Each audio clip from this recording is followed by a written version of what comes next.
congratulations to the University of Toledo. They won a great football game, and they made critical plays at the end that allowed them to win the game.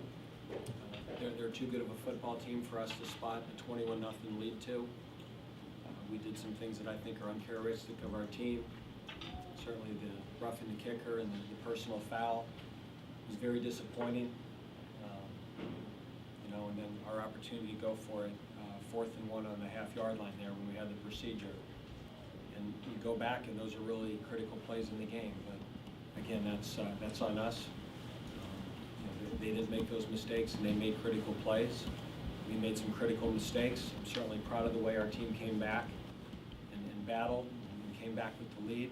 But again, the game was on the line, and they made a play, and we didn't. So my hats off to them. And it's certainly a heartbreaking loss for Bowling Green.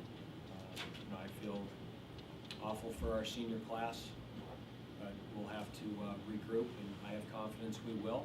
We still got a lot to play for, and we're going to have to rally the troops here and move forward.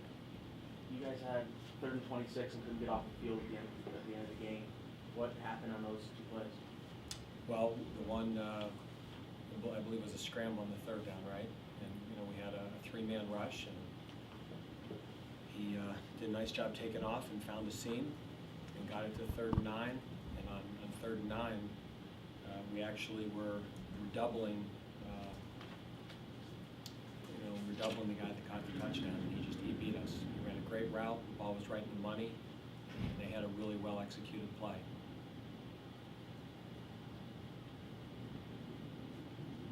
In terms of difficult losses, where does this one rank? Oh, this is heartbreaking. This is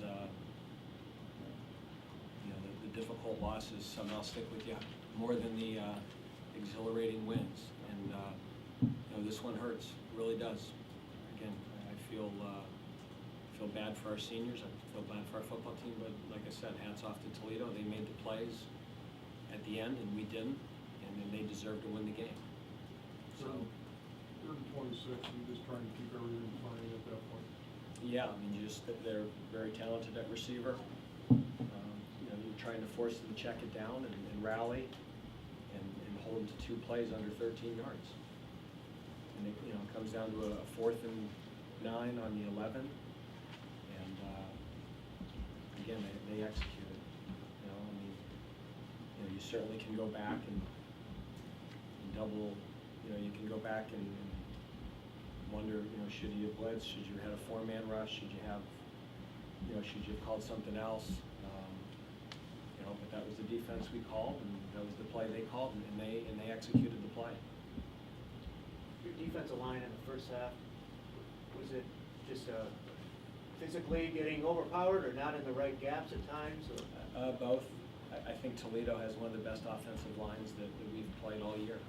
And I've felt that way the last 3 years. Their offensive line is really good. They're really well coached. They know what they're doing. They're physical, and they do that to a lot of people. And with some of they were getting into empty and motion in the back, and we misfit some things. But they're all credit to them. They're good. I mean, they were getting some push. We were not creating a new line of scrimmage.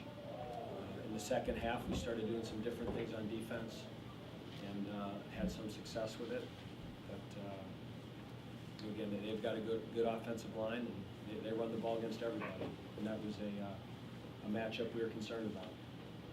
Dave, will you talk a little bit about the things you did differently defensively in the second half? We started outnumbering the box more. That going into the game, we're very concerned about Reedy.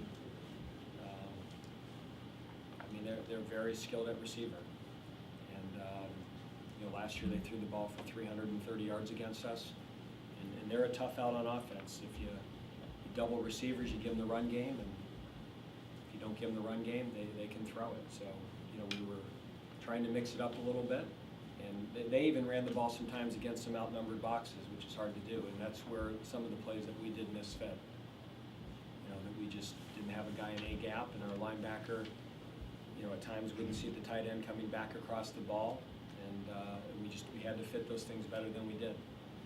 On your first drive, What was your thought process in going for it on fourth down? Well, we really did not feel that we could kick a field goal against the wind until we got the ball really inside the 18, 17-yard line.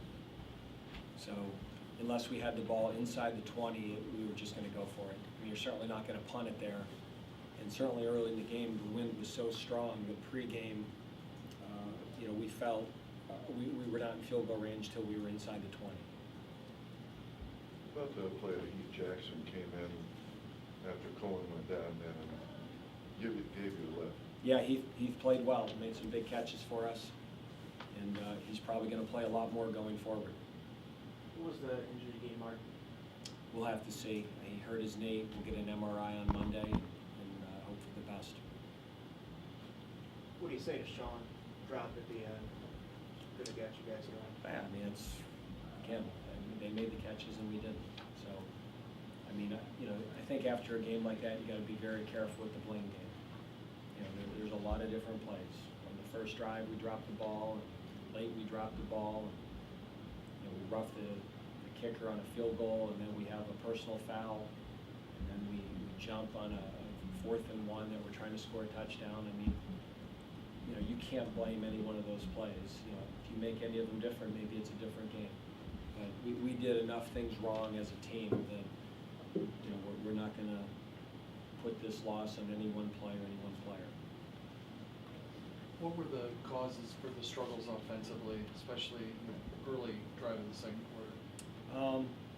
John, it's the same thing. I mean, we're more of a running football team, and sometimes that takes a little bit of time to get going. John, if I knew what it was, I'd fix it. And we've been a slow starting team all year.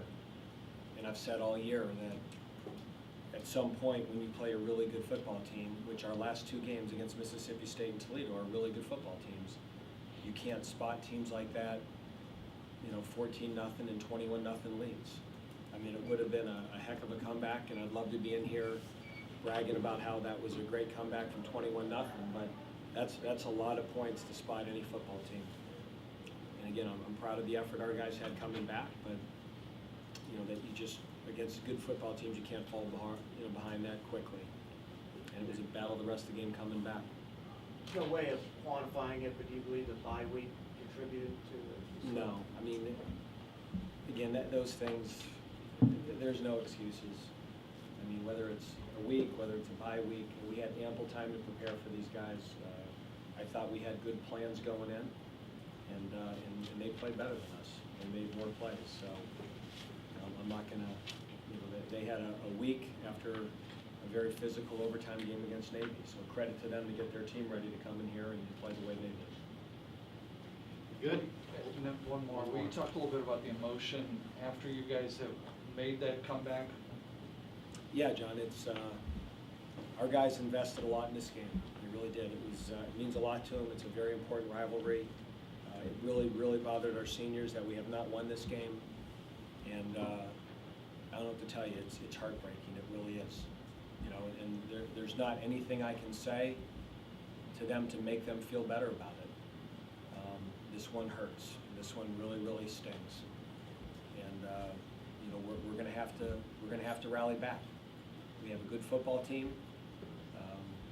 A lot of the things that we want to accomplish as a football team this year are still very much attainable.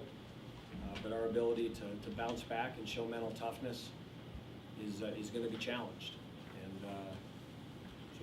But again, I feel good about the leadership in our football team. I know they care about what they do, and we're going to have to come back and finish strong. We've got 4 more MAC games. We've got another rivalry game a week from Tuesday, and that's a very important game to us as well.